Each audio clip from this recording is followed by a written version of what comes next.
Quando vemos o continente americano repleto de repúblicas, é difícil imaginar que alguns projetos de Estado quase transformaram muitos desses países em monarquias. E esses projetos incluíam a Argentina com um rei nascido no Brasil, o Peru com um rei descendente dos antigos Incas e até mesmo o Brasil se tornando o coração de um império hispânico nas Américas. E por mais que pareçam histórias fantasiosas ou alternativas, esses planos realmente existiram e por pouco não mudaram completamente o destino da América Latina. E no vídeo de hoje, vamos descobrir como as elites locais, uma princesa espanhola e um aventureiro francês quase transformaram completamente o mapa das Américas, transformando muitos dos países que conhecemos em monarquias. Mas antes de começar o vídeo, se você gosta do nosso conteúdo, seja membro agora mesmo aqui do canal. Assim você poderá ter acesso ao grupo do canal e a conteúdos exclusivos, com direito a aulas ao vivo, para se aprofundar ainda mais nos bastidores da história. A ideia de criar monarquias na América Espanhola é bem mais antiga do que se pode imaginar, e vem diretamente da época do domínio espanhol do reinado de Carlos IV. O conde de Aranda, braço direito do rei, observando o fenômeno da independência dos Estados Unidos, propôs ao rei da Espanha que o Estado deixasse de ser um reino e virasse formalmente um império. E assim como no Sacro Império Romano Germânico existiam reis como o Reino da Boêmia ou o Reino da Borgonha, que eram submissos ao Sacro Imperador, assim também se criaria reinos na América Espanhola, como o Reino do México ou o Reino do Peru. E para isso, ele destinaria 3 crianças para governar esses reinos, estando submissos ao imperador espanhol. Isso agradaria às elites locais, que teriam maior poder de influência e teriam também uma monarquia legítima, o que evitaria a desagregação da América Espanhola em processos independentistas, assim como aconteceu nos Estados Unidos. Mas, com a inércia do rei Carlos IV, o projeto acabou sendo abandonado, conforme o novo ministro Godoy se aproximava cada vez mais da França e implementava políticas que culminariam na invasão francesa da Espanha e nas abdicações de Baiona. Por meio das abdicações, os Bourbons espanhóis presos entregam o trono ao irmão de Napoleão, que assume o poder na Espanha como rei. Porém, com a chegada de José Bonaparte ao poder, os vice-reinos na América Espanhola, pouco a pouco, começam a declarar sua independência. Como Carlos IV não levou adiante o plano de Aranda, começaram a surgir repúblicas por toda a América Espanhola, mas surgiram também projetos monárquicos em solo americano. E um dos mais fortes desses projetos é o da monarquia argentina. No vice-reino do Prata, os espanhóis planejavam colocar o monarca no comando do país. A ideia era recusar o governo de José Bonaparte, considerado ilegítimo, e colocar algum monarca de forma legítima. O problema é que se qualquer um virasse rei sem legitimidade, não teria muita diferença do usurpador francês. O novo monarca precisava ter sangue real. E se fosse da casa de Bourbon, seria melhor ainda. E curiosamente, a alguns quilômetros de distância no Rio de Janeiro, estava a princesa Carlota Joaquina de Bourbon, esposa de Dom João VI e filha de Carlos IV. Ao passo que todos os Bourbons espanhóis foram presos por Napoleão na França, Dom João foge com a família real portuguesa para o Rio de Janeiro, onde fundaria na cidade a nova capital de seu império. E assim, a filha do rei espanhol estava no continente sul-americano, a alguns quilômetros de distância, e se mostrava como um ótimo nome para assumir a coroa da América Espanhola. Desse modo, surge o movimento do carlotismo, que consistia em declarar Dona Carlota Joaquina como a rainha da América Espanhola e instalar um governo em Buenos Aires para manter unidas as terras borbônicas enquanto os monarcas de sua família se encontravam presos por Napoleão. Manuel Belgrano, que foi o autor da bandeira argentina e um dos principais independentistas, foi um dos maiores defensores da ideia de empossar Carlota como regente ou até rainha. E junto dele, muitos outros espanhóis compravam a ideia, com os juristas Juan José Castelli, Juan José Passo, Antônio Luiz Beruti e Hipólito Vientes. Inclusive, a bandeira da Argentina idealizada por Belgrano nada mais é que uma extensão da banda dos Bourbon, que eram usadas pelos fiéis súditos dos reis. Assim, a própria bandeira argentina era uma bandeira monarquista. E por mais que Carlota fosse uma grande entusiasta da ideia, ela acabou sendo sabotada por seu marido, Dom João VI.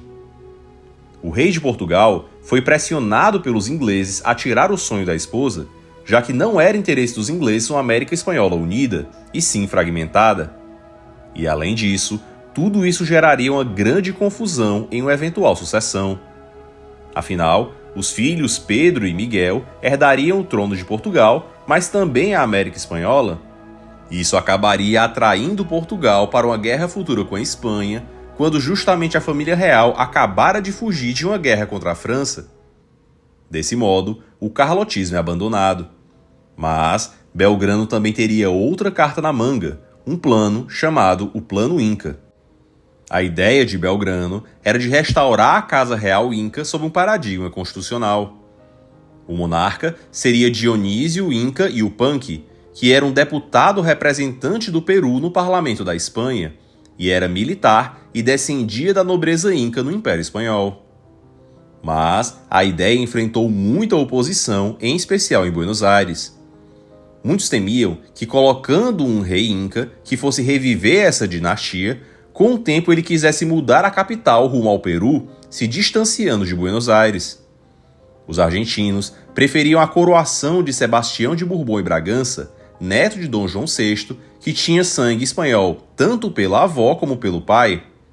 Mas o plano também desmorona diante da resistência do monarca português. O desejo pela monarquia na Argentina não estava só nos planos de Belgrano, mas também de San Martín. Diferente de Bolívar, que preferia o modelo republicano, esse general independentista procurava avidamente por um monarca europeu que pudesse aceitar o trono de uma monarquia constitucional e que fosse desenhada para a América Espanhola.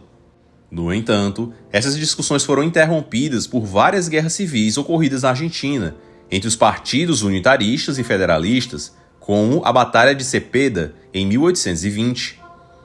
Assim, a Argentina precisava assegurar primeiro que o Estado fosse se manter unido sob o poder de Buenos Aires, antes de decidir sobre qual monarca governaria o país. Mas não foi apenas na Argentina que San Martín tentou consolidar o plano de estabelecer uma monarquia constitucional. No Peru, após invadir o vice-reino e forçar o Peru a se tornar independente do jugo espanhol, o general percebeu que naquele lugar o estabelecimento de uma monarquia era ainda mais urgente, em especial por conta da população indígena do Peru. A elite crioula do Peru não tinha o mesmo vigor independentista que na Venezuela ou na Argentina. Na verdade, aquela era uma das regiões mais fiéis à coroa espanhola. E no interior, os indígenas peruanos se opuseram ao estabelecimento de uma república, sendo favoráveis a continuar no Império Espanhol. Podemos citar como mais importante liderança indígena a de Antônio Huachaca, que chegou inclusive a fundar um novo estado por se recusar a seguir as ordens de Lima. E uma das razões pelas quais os índios queriam permanecer no Império Espanhol era por conta da nobreza criada pelos espanhóis e os títulos conferidos aos caciques, com muitos deles sendo marqueses que poderiam continuar o seu status de nobreza nos interiores. Assim, os índios peruanos não eram contra a independência por amar o rei Fernando VII, mas sim porque a monarquia espanhola assegurava a eles todo o sistema que eles conheciam, onde estavam habituados e se sentiam confortáveis. Não à toa, San Martín se encontra com Simão Bolívar em Guayaquil e é Bolívar quem vai lutar com as tropas espanholas, compostas em sua maioria por índios peruanos, e praticamente forçar a independência do Peru em 1824. Já no México, a independência fez com que fosse formado o primeiro Império Mexicano, chefiado por Agustín de Iturbide. Iturbide foi um general coroado como imperador. Porém, após a conspiração dos republicanos e do general Lopes de Santana, o imperador é deposto e posteriormente seria fuzilado, prevalecendo no México a República desde então. No período republicano, o México enfrentaria ainda 4 guerras civis por todo o país. E o país troca mais de 36 vezes de presidente em pouco mais de 40 anos de independência. Um deles, Antônio Lopes de Santana, foi presidente 11 vezes e fez políticas desastrosas. Inclusive, se aproveitando da fragilidade do México, os Estados Unidos usurparam praticamente metade do seu território.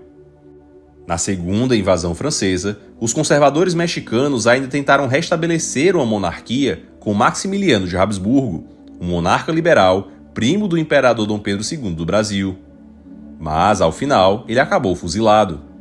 E de seu fuzilamento em diante, o México enfrentaria ainda mais 5 guerras civis e vários golpes e regimes militares. E por fim, a última tentativa de fundar uma monarquia viria com o reino da Araucânia e Patagônia, feita pelo francês Antonier de Tournens.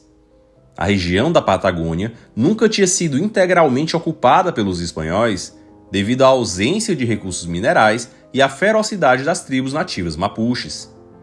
Assim, o advogado francês Antoine de Tournens cria esse estado, que apesar de não ser reconhecido por ninguém, tinha uma moeda própria e visava ser uma monarquia constitucional. Se tratava mais de um delírio de um aventureiro do que de uma tentativa real de criação. E por mais que ele tenha tido contato com algumas lideranças mapuches, nunca teve o controle efetivo do seu território e acabou sendo anexado pelo Chile e pela Argentina em uma corrida rumo ao sul. Essas tentativas fracassadas de monarquia na América Espanhola só mostram como e por que o Império do Brasil pôde prosperar na América Portuguesa. Diferente do México, que carecia de uma legitimidade monárquica, ou da Argentina, que cogitou importar uma dinastia estrangeira, o Brasil conseguiu manter ao mesmo tempo a sua independência e uma casa real que reinasse de forma incontestável no poder. Com a ida da dinastia de Bragança para o Rio de Janeiro, os brasileiros eram regidos por reis que já governavam seu país há quase 200 anos. E depois foram elevados à condição de Reino Unido com Portugal e depois independentizados em um império, mas mantendo sempre a monarquia e o legítimo sucessor de seu rei. O Brasil de Dom Pedro II tinha estabilidade, legitimidade, uma autoridade reconhecida e que não precisava disputar o poder com ninguém, como ocorria em outras partes da América.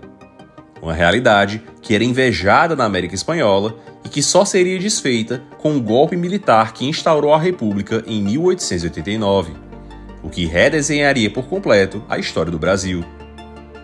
E você, conhecia todos esses projetos de monarquias na América Espanhola? O que mais te surpreendeu? Então já deixa agora mesmo seu comentário para fortalecer nosso trabalho. E aproveite e já seja membro agora mesmo aqui do canal. Assim, você vai poder se aprofundar e conhecer cada vez mais a impressionante história ibérica.